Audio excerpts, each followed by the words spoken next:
Hi, my friends, I'm here back again with the second part of Transformation Tuesday. So, in the morning, I did the first part, and I didn't even have plans to do the second part as such because the first part just happened that I was in a transformed area, a basketball pitch, and I decided that was a good example to use for Transformation Tuesday. But I had something I had posted yesterday on Motivation Monday, and there were 3 questions I had asked, and they relate to being transformed. These questions were: which person has the biggest influence on your life? The person who has the biggest influence on your life is the person that makes you to be transformed the most. So I'm telling you, it does relate with Transformation Tuesday. So who deserves the most credit on where you currently find yourself in life today, now, at this moment? Again, that is the second question. Who deserves the most credit for where you currently find yourself in life? And I mean now, at this particular moment. Or you can think it at the best moment of life, or even at the worst moment of life. Number 3, whose advice and opinion do you tend to always act upon? So those were the questions I asked yesterday, and I can tell you not many people have responded to those questions, but I'm going to respond because I promised to respond to them on this Transformation Tuesday. And I'm going to just comment on the same sumo guy, that is Paul McGee, and the way he explains. And I know you also understand this, that we tend to have an autopilot in life. We wake up and we continue with the day without really thinking much of it. It's like it's just automatic. We opened our eyes, we came out of bed, we went to the loo, did the biological business, then we went into the kitchen, did another biological business, sometimes consciously, sometimes unconsciously. We had our breakfast, and then we continued with the routines of the day if you have one. And if you don't have one, you depend on someone else to do the routine. Now, I used to think I'm very, very good at being routined and disciplined. It's until when I came into lockdown, or when I've been having my weekends, or when I have my holidays, then I realized that I am so dependent on someone else arranging my routines. When I'm employed, I'm a very good employee. I keep time, I'm punctual. When you ask me to go to church, I'll be there on time because someone else has organized that for that particular moment. But when it comes to organizing my own life, it can be chaotic, it can be difficult. Why? Because I've learned to depend on another person. I have been conditioned to depend on another person. I did mention about the school systems yesterday, and I said school systems don't necessarily teach us how to live life and to relate with others, but school systems have been created to condition us in a certain way. And without those school systems, without those routines, some people do get lost. But I'm not tarnishing routines. I love routines because I've come to see they work. They don't have to be someone else's routine. They can be your routine. Now, going back to the questions, I'm going to answer in the same way Paul McGee answered. If you had asked me a few years ago, who is the biggest influence over my life, I would have given you a list of names of the famous people, of the books I've read. And I would be like thinking, even like the latest book I'm reading, I would be saying it's Paul McGee because that's the book I'm reading at the moment. But I've come to realize, just like Paul says, the person who has the biggest influence in my life, it's me. I do. Regardless of the people I watch, regardless of the God I believe in, regardless in the Jesus that I follow, I do have the biggest influence over my life. Why?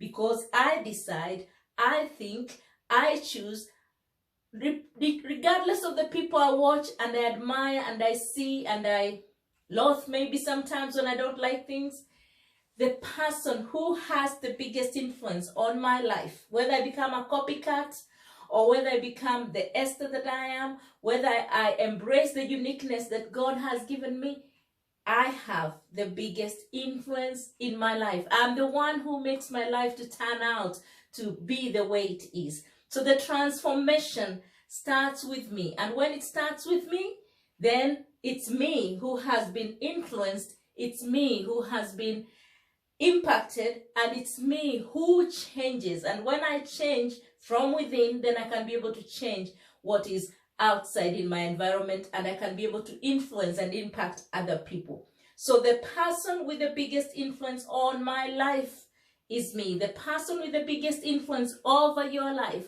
it's you. Don't get me wrong. You can admire, you can look, you can follow the system, you can be able to be in the routines of the world.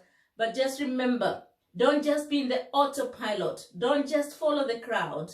Stand out unique and be the very first person that impacts, that makes the right choices, that decides what is right and what is wrong and what it is that you want to become and who you have been and who you are becoming. The question number 2 was, who deserves the most credit for where you are currently finding yourself or where you find yourself at the moment? Again, it is you, because there's no other person you can give credit for where you are at the moment. Yes, I believe in God and I believe in Jesus Christ and I believe in the power of the Holy Spirit. They enable me to become who I become. They have given me the potential. They have supported me. The words of God that I believe in, they become action when I put that faith into action. So the things I do, God has enabled me to do. The person I become, God has enabled me to become. And therefore, when I look at myself, I think, Esther, well done today. We tend to give the other people well done and praises for the good things they have done. We tend to look outside and say that system is rubbish or that system is good. But we don't tend to look at what we play or the part we play in the bigger picture. So the input, your part input, another person part input, creates this system of the world that we have created. But at the end of the day, when you do something good, the credit is upon you. You have done it, it's a good thing, and you know it, and other people know it. When you have not done anything, then you know you haven't done it, you haven't contributed. Maybe the only thing you have done is talk about it, talk about it, talk about it, and then you don't do anything about it. So will you get credit for just talking about it? Will you get credit for just having an opinion, yet you don't act upon that opinion?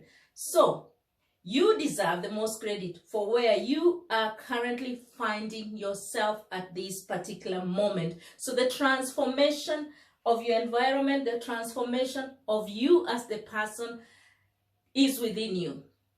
And God, according to me, gives you the power to do that. He said, I can do all things through Christ who strengthens me. Number 3 was, whose advice and opinions do you tend to always act upon? Again, if you had asked me a few years ago, I would have told you, again, I listen to people, I read books, I read the Bible, and that's where I get my opinions and my views. Yes, they do give us opinions, they do give us the views, but whose advice and opinions do you tend to always act upon? I would say my own opinion, my own advice, because at the end of the day, what I read, like in this book, what I hear, what I see, I still have to make a choice. So it's my opinion that matters at the end of the day. I like being in the West because they will say, that's her opinion, that's his opinion. Even right now, as I talk, there are people who will be saying, that's Esther's opinion. So they will choose what to believe. They will choose whether to listen to me or not to listen to me. They will choose whether to be transformed or not to be transformed. So at the end of the day, the choice comes in. Transformation is a matter of choices. The choices you make, because your opinion matters, your views matter. I mean, your advice is the one that matters. What is going through your thought pattern is what really matters to you. I can speak, I can talk till tomorrow, but at the end of the day, you make the decision whether what this Esther is saying on Transformational Tuesday, whether it has meaning over my life, over their life, or whose life, it's your opinion that matters. Just a quick recap then. There were 3 questions which I asked yesterday on Motivation Monday.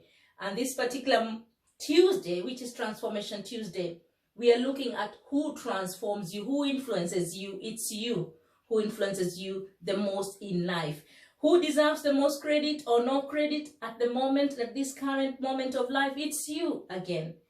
So I would say it's me in both situations. And on the third situation, whose advice and whose opinion do you tend to always act upon? At the end of the day, you choose what to believe, you choose what to act upon or not to act upon.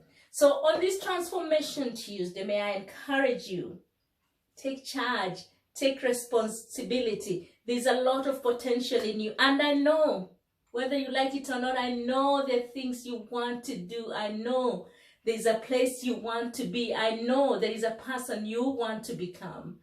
But you cannot become if you don't act upon that thought, that word that you speak. Yeah, words are just words, empty words. They have power, don't get me wrong, because we hear and we act upon them. But words on their own and thoughts on their own, they don't become until you act upon them.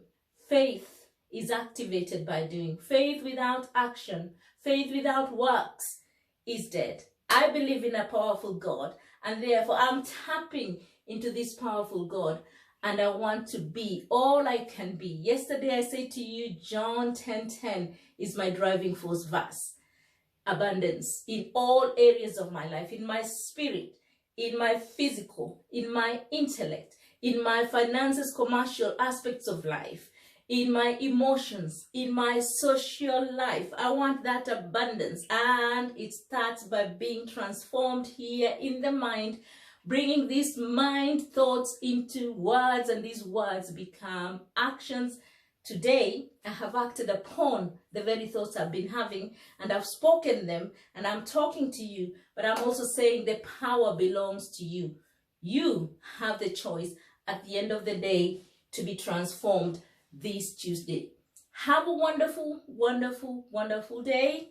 Remember the verse that I had commented on the previous Transformational Tuesday was, He has given us, my God has given us a spirit of power and of a sound mind and of love, not a spirit of fear. So start being fruitful, start being productive, start being the person that God has always created you, unique.